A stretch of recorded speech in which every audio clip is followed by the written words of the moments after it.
नमस्कार हमारे प्यारे साथियों को। आज की इस क्लास में हम डिस्कस करने वाले हैं एक मॉक टेस्ट हमने ले रखा है उत्तराखंड लेक्चरर इंग्लिश, आप देख सकते हैं।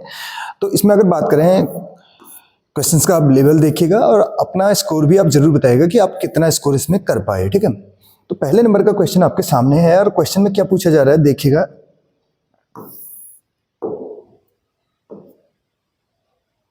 क्वेश्चन में ये कहा जा रहा है कि विच ऑफ दी, आप देख सकते हैं, which of the following works is not bye John Donne. John Donne का वर्क नहीं है, जॉन डन मेटाफिजिकल पोइट, ठीक है। और अगर बात करें तो इनके वर्क में से कौन सा नहीं है। कैननाइजेशन इनका वर्क है, आपको पता है, ठीक है। वेलिडिक्शन फॉरवर्डिंग मॉर्निंग भी इनका वर्क है। And anatomy of the world भी इनका वर्क है। तो जो इनका नहीं है एस्टोफेल एंड स्टेला है, ये किसका है? फिलिप सिडनी का है। ये किसका है? फिलिप सिडनी का है। तो ये इनका वर्क नहीं है, ठीक। बढ़ेंगे नेक्स्ट क्वेश्चन की ओर। अगला क्वेश्चन क्या कहते हैं देखिए, सेकंड नंबर का क्वेश्चन जो है आपके सामने, इसमें कहा क्या जा रहा है सेकंड नंबर के क्वेश्चन में। क्वेश्चन आपके सामने है, the term negative capability. Negative capability की बात करें तो वाज कॉइन्ड बाय। ये क्वेश्चन तो ऐसा क्वेश्चन है जो पेट क्वेश्चन की श्रेणी में आप जिसको रख सकते हैं। मोस्टली पूछा जाता है किसी भी एग्जाम की बात करें तो, ठीक है। तो वर्ड्सवर्थ, कॉलरिज, कीट्स और सैली। तो जॉन कीट्स इसका करेक्ट आंसर हो जाएगा। और जॉन कीट्स की अगर बात करें, ये जितने भी पोइट दिए गए हैं, वर्ड्सवर्थ की बात करें, विलियम वर्ड्सवर्थ की बात करें, सैमुअल टेलर कॉलेज की बात करें, जॉन कीट्स की बात करें या पर्सी बिस्सी शेली की बात करें, तो सब रोमांटिक एज से बिलोंग करते हैं। और रोमांटिक एज का टाइम पीरियड भी आप जरूर कमेंट सेक्शन में बताइएगा, ठीक है। क्योंकि बेसिक से क्वेश्चन है और ऐसा नहीं है कि सारे क्वेश्चन आपको बिल्कुल एकदम हाई लेवल के मिलेंगे। बेसिक टू एडवांस ही आपको मिलने वाले हैं। आप किसी भी पैटर्न को उठा के देखिए, कुछ क्वेश्चन उसमें आपको बहुत इजी मिलेंगे, कुछ जो है थोड़ा मॉडरेट लेवल के मिलेंगे, ठीक है। क्वेश्चन का लेवल इस आधार पर सेट किया जाता है, ठीक है। Which play by Shakespeare is classified as a problem play. Problem play की अगर बात करें तो प्रॉब्लम प्ले बोलते ही आपके दिमाग में दो नाम तो याद आ जाते होंगे। एक बात करें किसकी, एक बात कर रहे हैं हम गर्ल्सवर्थ की, ठीक है। गर्ल्सवर्थ की बात कर रहे हैं, ठीक है। दूसरा हम बात करेंगे शॉ की, जीवी शॉ की, जॉर्ज बर्नार्ड शॉ की, ठीक है। और दोनों के लिए एक एक पॉइंट और भी आप लर्न कर सकते हैं। नोबेल प्राइज दोनों को मिल रखा है। इनको 1932 में मिल रखा है, इनको 1925 में मिल रखा है। ये किसकी बात कर रहे हैं? नोबेल प्राइज की, ठीक है। और दोनों जो है प्रॉब्लम प्लेज के लिए जाने जाते हैं। प्रॉब्लम प्ले यानी कि जो हमारी डेली लाइफ पे आधारित जो भी जो प्लेज लिखे जाते हैं, जिसमें व्हील्स एंड वूज, सुख दुख उतार चढ़ाव जो देखने को मिलते हैं, तो उसको ही प्रॉब्लम प्ले बोलते हैं। तो इसमें हैमलेट, मैकबेथ, किंग लियर, इनके बारे में तो आपने पढ़ा होगा। लेकिन मेजर फॉर मेजर की अगर बात करें, जो है इसका correct answer, measure for measure जो है इसका करेक्ट आंसर हो जाएगा, जो कि प्रॉब्लम प्ले की कैटेगरी में आता है। नेक्स्ट क्वेश्चन, अगला क्वेश्चन क्या कहते हैं, फोर्थ नंबर का क्वेश्चन आपके सामने है और जिसमें ये कहा जा रहा है, the phrase pathetic fallacy was introduced by. तो पैथेटिक फैलेसी क्या है, ठीक है, ये आपको बताना है। और इसके अलावा बात करें ये इंट्रोड्यूस किसके द्वारा किया गया था, तो जॉन रस्किन, मॉडर्न पेंटर्स करके आपने वर्क सुना होगा। तो ये भी बहुत बार पूछा गया है, ये वाला क्वेश्चन भी। नेक्स्ट क्वेश्चन आपके सामने है। अगला क्वेश्चन क्या कहा जा रहा है इसमें, हु ट्रांसलेटेड होमर्स। होमर का जो इलियड था उसको इंग्लिश में किसने ट्रांसलेट किया? हीरोइक कपलेट्स, ठीक है। Dryden, pope, Chapman, Johnson. तो ये अलेक्जेंडर पोप हैं। और पोप के नाम पर एक एज भी है। उस एज को किस नाम से जाना जाता है? एज का नाम बताना है आपको और उसका टाइम पीरियड बताना है, ठीक है, टाइम पीरियड बताना है। और किस जॉनरा के लिए जाने जाते हैं? अलेक्जेंडर पोप जो है फेमस किसके लिए? नेक्स्ट क्वेश्चन आपका है जिसमें पूछा क्या जा रहा है, आपके सामने है क्वेश्चन में ये कहा जा रहा है, according to T S Eliot the poet's mind is best compare to. जो टी एस एलियट हैं, टॉमस स्टर्न एलियट है हमारे, ठीक है, 20वीं सेंचुरी के हैं, ठीक। इनके अकॉर्डिंग अगर बात की जाए, जो पोएट का माइंड है उसको बेस्ट कंपेयर किया जाता है किसके साथ? मिरर के साथ, कैटलिस्ट के साथ, प्रिज्म के साथ, कंटेनर के साथ। तो इसका जो करेक्ट आंसर हो जाएगा कैटलिस्ट हो जाएगा, ठीक है, बी ऑप्शन करेक्ट होगा। Move on to next question. अगला क्वेश्चन क्या है, 7 नंबर का क्वेश्चन आपके सामने है और जिसमें पूछा जा रहा है in tradition and the individual talent. ठीक है, ये टी.एस. इलियट का वर्क है। ठीक है, इसमें आर्ग्यूज करते हैं दैट पोइट्री क्या है, एन एक्सप्रेशन ऑफ इमोशन है, सेल्फ कन्फेशन है, एन एस्केप फ्रॉम इमोशन है, प्योर इमेजिनेशन है। इसका करेक्ट आंसर हो जाएगा an escape from emotion. Emotion से एस्केप, भागना, बचना। नेक्स्ट क्वेश्चन देखिए, अगला क्वेश्चन क्या कहते हैं, 8 नंबर का question, the concept of foregrounding was developed by. तो जो फोरग्राउंडिंग का जो कॉन्सेप्ट है ये किसके द्वारा डेवलप किया गया है। फोरग्राउंडिंग की बात करें तो आपने इसमें पढ़ा होगा, इसके 2 टाइप मेनली आपने पढ़े होंगे, एक पैरेललिज्म पढ़ा होगा, एक डेविएशन पढ़ा होगा। पैरेलल का मतलब होता है समानांतर और डेविएशन का मतलब होता है, अगर आपने जैसे इकोनॉमिक्स पढ़ा होगा तो उसमें डेविएशन आता है, स्टेप डेविएशन मेथड, या स्टेट में भी पढ़ा होगा अपने पद विचलन विधि। डेविएशन का मतलब होता है भटकाव, अपने मार्ग से विचलन। तो 2 इसमें फोरग्राउंडिंग में आपको देखने को मिलेंगे। लेकिन ये जो फोरग्राउंडिंग वर्ड है ये किसके द्वारा डेवलप किया गया था, सॉसर के द्वारा, जैकोब्सन के द्वारा, या मुकारुब्स्की द्वारा, और इसके अलावा बार्थेस के द्वारा। तो जो मुकारुब्स्की हैं इनके द्वारा फोरग्राउंडिंग जो है इसको डेवलप किया गया है। और इसमें हमने पैरेललिज्म की बात की, पैरेललिज्म, ठीक है, और दूसरे हमने बात की किसकी, डेविएशन की। पैरेललिज्म का एग्जांपल टेल ऑफ 2 सिटीज का आपको पता होगा, it is the best of time, it is the worst of time करके। ठीक है, वो पैरेललिज्म का एग्जांपल है, चार्ल्स डिकेंस का है 1859 में, जो आपने सुना होगा। और टेल ऑफ 2 सिटीज जिसमें पेरिस एंड लंदन का जिक्र वो करते हैं। किस पे आधारित है, कौन से रिवोल्यूशन पे आधारित, ये आपको बताना हो। ठीक, tale of 2 cities. Next question है आपका question number 9th, the term phallogocentrism. ठीक है, ये बताना है एसोसिएटेड विद, तो किससे एसोसिएटेड है ये पूछा जा रहा है। 4 ऑप्शन हमारे पास है यहाँ पे, मार्क्सिज्म, बी है फेमिनिज्म, सी है डिकंस्ट्रक्शन, और डी है आपका क्या, स्ट्रक्चरलिज्म। तो हमें बताना है इसका करेक्ट आंसर।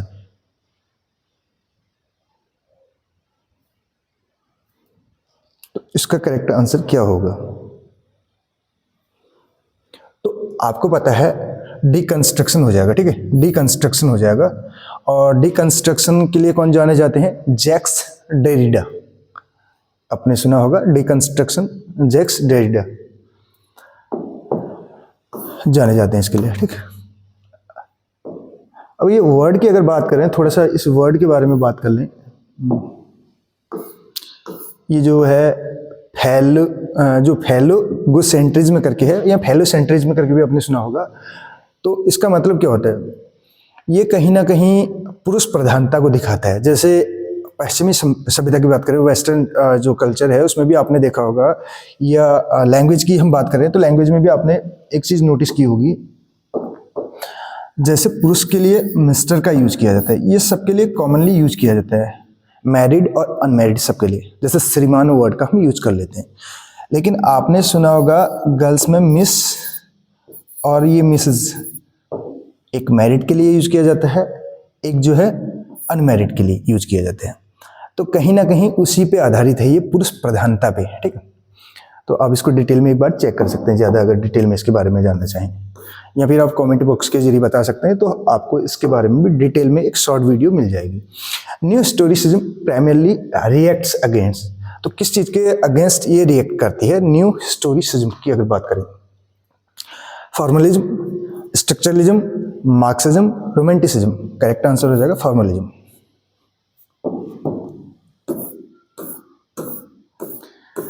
नेक्स्ट क्वेश्चन आपके सामने है, और ये क्वेश्चन हम ऑलरेडी डिस्कस कर चुके हैं, इसके बारे में लास्ट वीडियो में हमने डिस्कस किया था। राजा राव की अगर बात करें तो इनका प्रीफेस टू कांथापुरा स्ट्रेसेस, तो किस पे स्ट्रेस करता है, जोर देता है, कहने का मतलब वेस्टर्न रियलिज्म पे, लिंग्विस्टिक प्योरिटी पे, इंडियन ओरल नरेटिव ट्रेडिशन पे या बात करें कॉलोनियल डिस्कोर्स पे।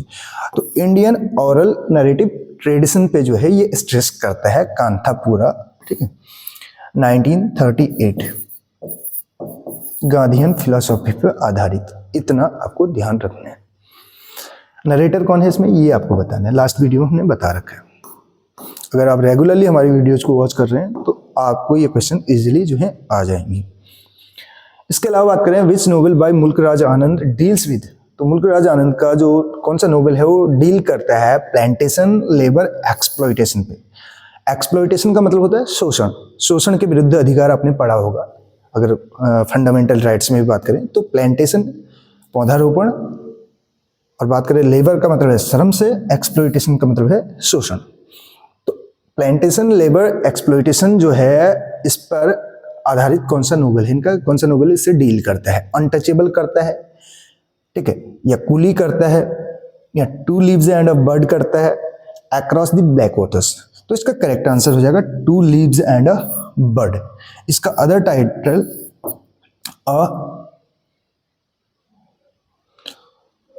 अगर बात करें वे फेयर करके, ठीक है, या इसी को राही करके भी, वे का मतलब होता है राह से, राही करके भी आपको देखने को मिल सकता है। टू लीव्स पत्तियां एंड अ बर्ड, बर्ड का मतलब होता है कली। तो मुल्क राज आनंद से रिलेटेड है। मुल्क राज को क्या कहा जाता है, मैंने आपको बताया था इनको चार्ल्स डिकेंस ऑफ इंडिया कहा जाता है। देखिए क्वेश्चन का लेवल आप देखिए, आपने रियली बहुत कम ये क्वेश्चंस देखे होंगे, यूट्यूब पे भी देखे हो सकते हैं, मैं ये नहीं कह रहा हूँ, लेकिन रेयरली आपने देखे हों। Chutnification of history is a phrase associated with, जो चटनीफिकेशन ऑफ हिस्ट्री है ये फ्रेज जो है एसोसिएट करता है किससे, अमिताभ घोष से, सलमान रश्दी से, या अरुंधति रॉय से, विक्रम सेठ से। तो चटनीफिकेशन ऑफ हिस्ट्री की बात करें तो सलमान रश्दी। आपने एक वर्ड सुना होगा इंग्लिश, हिंदी और इंग्लिश दोनों का मिक्सअप है ये, ठीक है। तो ये चटनीफिकेशन है, चटनी बना दी कहने का मतलब मिक्स कर दिया। तो चटनीफिकेशन ऑफ हिस्ट्री अगर बात करें तो चटनीफिकेशन क्या है, हिंदी और इंग्लिश का कंबाइंड रूप, ठीक। नेक्स्ट की बात करें, क्वेश्चन नंबर 14 क्या कहता है, देखिए महेश दत्तानी का जो ड्रामा है अगर बात करें मेनली फोकसेज ऑन, तो किस पे फोकस करते हैं, मिथ एंड रिचुअल पे, रूरल रियलिज्म पे, मार्जिनलाइज्ड आइडेंटिटीज पे, हिस्टोरिकल नेशनलिज्म पे। तो करेक्ट आंसर हो जाएगा इसका मार्जिनलाइज्ड आइडेंटिटीज पे। मार्जिन का मतलब होता है अंतर, गैप। आपने अगर इकोनॉमिक्स पढ़ा होगा तो आपने उसमें मार्जिन वर्ड पढ़ा होगा जिसको बोलते हैं हिंदी में सीमांत, लेकिन उसमें सीमांत का मतलब होता है एक अतिरिक्त इकाई की। कहीं पे भी अगर सीमांत का मतलब आ रहा है एक अतिरिक्त इकाई का अगर आप उत्पादन कर रहे हैं तो उसमें आप कितना उसके लिए आपको इन्वेस्ट करना पड़ेगा, कितना अलग से लगाना पड़ेगा, खर्च करना पड़ेगा, तो उसको सीमांत बोलते हैं। तो मार्जिन का मतलब है गैप से अगर बात करें तो यहाँ पे अब बोलते हैं ना किसी चीज को लेते हैं तो इसमें कितने का मार्जिन है करके, तो वहीं से ये वर्ड आप मान सकते हैं। तो मार्जिनलाइज्ड आइडेंटिटीज की ये बात करते हैं, यानी कि इस पर फोकस करते हैं अपने ड्रामा में। महेश दत्तानी की कोई दो वर्क आपको बताने हैं, ठीक है। ड्रामा के लिए तो जाने जाते हैं, ड्रामेटिस्ट हैं। The first play of the theatre of absurd is generally considered. तो पहला प्ले अगर बात करें थिएटर ऑफ एब्सर्ड, एब्सर्डिटी की बात करें या मीनिंगलेसनेस ऑफ लाइफ की बात करें, तो इससे रिलेटेड अगर बात करें तो पहला प्ले कौन सा है पूछा जा रहा है। Waiting for Godot Samuel Beckett का है, 1969 में नोबेल प्राइज मिला है इनको। एस्ट्रोजन, और इसमें कैरेक्टर कौन कौन से हैं वो आपको बताना है, आपको हिंट दे दिया। और इसके अलावा बार्ड सोप्रानो करके है, एंड गेम करके है, एंड गेम किसका वर्क है, और रिनोसेरोस करके जो है, ये चार ऑप्शन हमारे पास हैं। लेकिन इसका जो पहला प्ले की अगर बात करें तो करेक्ट आंसर हो जाएगा बार्ड सोप्रानो करके हो जाएगा। जो है इसमें आपको थिएटर ऑफ एब्सर्ड से रिलेटेड यानी कि बात करें तो इसको ही जो है पहला प्ले कंसिडर किया जाता है। लेकिन वेटिंग फॉर गॉडो भी आपने सुना होगा। और जब ये बात आती है थिएटर ऑफ एब्सर्ड जो टर्म है, इसको किसने कॉइन कर रखा है? तो कॉइन तो आपको पता होगा, मार्टिन एसलिन ने इसको कर रखा है, मार्टिन एसलिन, ठीक है। और यहाँ पे भी इसका यूज देखने को मिलता है वेटिंग फॉर गॉडो में, लेकिन सर्वप्रथम की बात की जा रही है, बाल्ट सोप्रानो करके है 1915 में, ठीक है, ये आपको देखने को मिलेगा। और ये किसका प्ले है, किसके द्वारा लिखा गया है, ये आपको बताना है। आप कहेंगे वेटिंग फॉर गॉडो क्यों नहीं है? वेटिंग फॉर गॉडो भी है, उसमें भी यूज किया गया, लेकिन पहले की बात चल रही है। तो वर्जीनिया वुल्फ की अगर बात करें, idea of moments of being is most closely linked with, तो किससे जो है लिंक्ड है मोमेंट्स ऑफ बीइंग करके। ये 4 के 4 वर्क आपको पता है, वर्जीनिया वुल्फ के हैं। Mrs Dalloway, to the lighthouse, Orlando Jacob's room. जो इसका करेक्ट आंसर हो जाएगा वो हो जाएगा to the lighthouse. Next question क्या कहते हैं, देखिए क्वेश्चन नंबर 17th।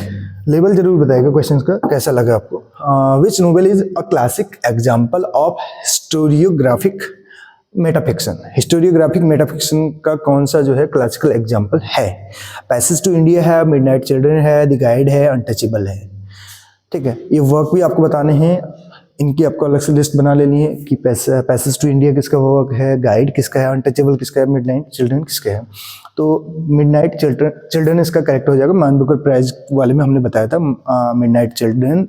और इसके अलावा the God of small things, inheritance of loss और द वाइट टाइगर, ये 4 के 4 हमने बताए थे जिन पे मैन बुकर प्राइज मिला हुआ है। अगर आपने वो वीडियोज वॉच नहीं कर रखे तो उनको वॉच कर लीजिएगा। सिस्टमेटिकली हमने बताया है। अगर बात करें साहित्य अकेडमी प्राइज विनर जो है उनके लिए भी बता रखा है, नोबेल प्राइज की तो हम हर एक वीडियो में आप देखते हैं जिक्र करते ही हैं। इसके अलावा मैन बुकर भी हमने डिस्कस करके, तो अगर एक भी क्वेश्चन बनता है प्राइज से रिलेटेड तो इजीली आप कर पाएंगे, और डेफिनेटली बनता है, ये भी मान के चलिए। द कॉन्सेप्ट ऑफ कार्निवलेस्क जो है, ये है क्या कार्निवलेस्क, ठीक है, was introduced by Foucault, Bakhtin, Derrida, Lacan करके है। तो मिखाइल भक्तिन इसका करेक्ट आंसर हो जाएगा, कार्निवलेस्क करके, ठीक। कार्निवलेस्क का मतलब क्या है? लाफ्टर के लिए यूज किया गया है। और सबर ऑफ अगर बात करें, जैसे यहाँ पे आपको जो किंग्स हैं उसको फूल्स की तरह दिखाया जाएगा, यानी कि अपोजिट उसमें दिखाया जाएगा, कहने का मतलब है। एक बार जरूर सर्च कीजिएगा कार्निवलेस्क है क्या करके, मैंने आपको बताया। इसके लिए अगर बात करें तो सब बर्ड ऑफ वर्ड्स की बात कर सकते हैं या पावर की बात कर सकते हैं, ठीक है। तो उससे रिलेटेड आपको दिखाया जाएगा। जैसे मैंने आपको एग्जांपल दिया, किंग्स है तो इनको किसके रूप में वो किया जाएगा, इन्वर्जन कर दिया जाएगा फूल्स में, इस तरीके से दिखाए जाते हैं। तो इसको डिटेल में आप चेक कर लीजिएगा अगर आप डिटेल में चाहते हैं। अगर ना उसके बाद भी आपको दिक्कत आती है या किसी भी प्रकार की कोई प्रॉब्लम है तो कमेंट सेक्शन में जरूर बताएगा। जो जो वर्ड हमने यहाँ पे नए डिस्कस कर रखे हैं, जिनसे रिलेटेड क्वेश्चन पूछ रखे हैं, तो एक वीडियो आपको इनसे रिलेटेड मिल जाएगी जिसमें 5 से 7 मिनट के अंदर ये सारे टॉपिक्स आपको करा दिए जाएंगे।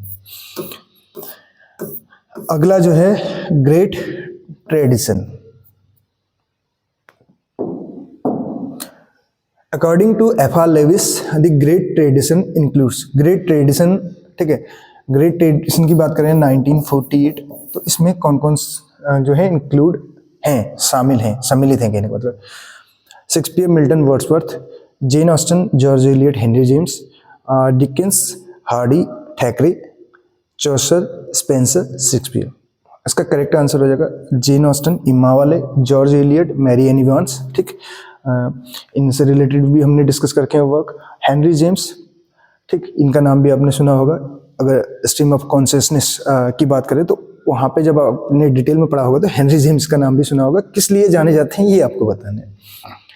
और इसके बाद में लेटर, अगर इसके बाद की बात करें तो Joseph Conrad, heart of darkness वाले भी इसमें सम्मिलित हैं। इसके बाद की बात करें, ये जो लिस्ट है हमारे पास, इसका करेक्ट आंसर जो है बी हो जाएगा। लास्ट क्वेश्चन है, क्वेश्चन क्या कहता है देखिए, मैथ्यू अर्नल्ड की अगर बात करें, जिनकी एलिजी हमने लास्ट वीडियो में डिस्कस की थी, थायरेसिस, जो कि आर्थर ह्यू क्लो की डेथ पे है आधारित, जिसमें हमने बताया था इन मेमोरियम और जो है थायरेसिस दोनों को कंपेयर करते हुए। तो इसमें देखिए मैथ्यू अर्नल्ड की बात करें, कौन सी एज से बिलोंग करते हैं आपको बताना है। क्रिटिसिज्म शुड एम एट, इनके अकॉर्डिंग जो है क्रिटिसिज्म कैसा होना चाहिए, ठीक।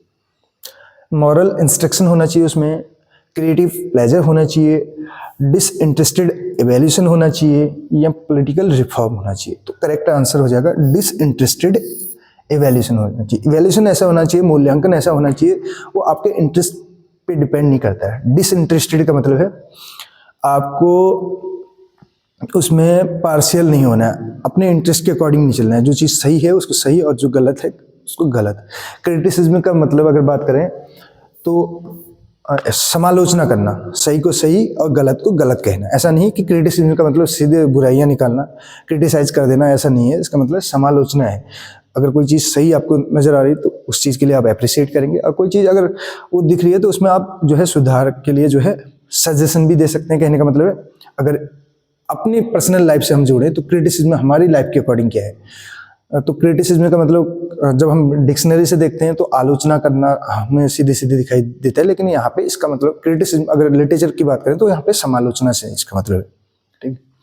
तो उसमें बताना है कि उसका जो किसी भी वर्क का अगर क्रिटिसिज्म उस पर किया जा रहा है तो कहने का मतलब है उसमें देखी जाएंगी कौन सी चीज़ें क्या मतलब पॉजिटिव हैं, कौन सी नेगेटिव हैं। दोनों चीज़ों को बेस यानी कि उनको मद्देनजर रखते हुए ही जो है क्रिटिसिज्म किया जाता है। तो कहने का मतलब है इसमें डिसइंटरेस्टेड जो है इवैल्यूएशन की ये बात करते हैं। सी ऑप्शन यहाँ पे करेक्ट हो जाएगा। तो कैसी लगी आपको वीडियो जरूर बताएगा। अगर वीडियो पसंद आई हो तो अपने फ्रेंड्स के साथ भी शेयर कर सकते हैं। चैनल पे नए हैं तो चैनल को सब्सक्राइब कर सकते हैं, क्योंकि यहाँ पे अगर बात करें लेक्चरर उत्तराखंड लेक्चरर की बात करें या अदर एग्जाम की भी बात करें तो लिटरेचर ग्रामर से रिलेटेड वीडियोज आपको यहाँ पे रेगुलर वे में देखने को मिलती हैं। और कोर्सेज की हमने बात की थी तो उस पर भी हम जो है अभी कंटिन्यू चल रहे हैं। जो एमसीक्यूज की बात करें पर राइटर हम कोशिश कर रहे हैं। अब देखिए उसमें कितना समय लगेगा ये कह पाना तो जो है पॉसिबल नहीं है, लेकिन कोशिश जो है जारी है और आने वाले समय में आपको जो है बेहतरीन यहाँ पे कंटेंट देखने को मिलेगा। मिलते हैं अगली वीडियो में। Thank you so much.